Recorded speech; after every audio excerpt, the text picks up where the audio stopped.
In medicine, we consider four broad components when assessing capacity: the ability to make a choice, the ability to understand relevant information, the ability to appreciate the situation and the consequences of decisions, and the ability to manipulate information rationally.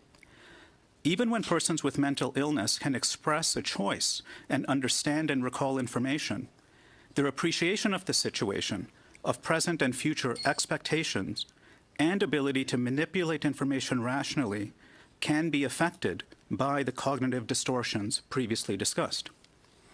Now, I want to emphasize that none of this is to suggest that simply the presence of any mental illness alone impairs people's judgment and cognition.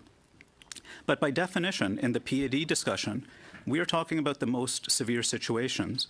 And in severe cases of mental illness, the risk of such cognitive distortions is, of course, higher.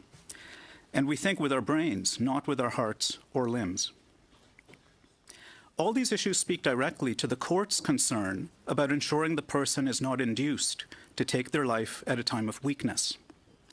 Apart from the actual suffering caused by symptoms, if cognitive distortions are present, these risk undermining the person's decision-making process.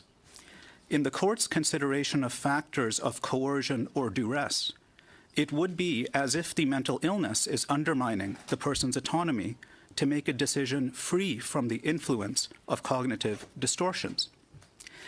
It's this recursive nature of symptoms on the evaluative process, where the very symptoms of mental illness may interfere with the person's evaluation of their mental illness and its present and future impact, that poses the challenge.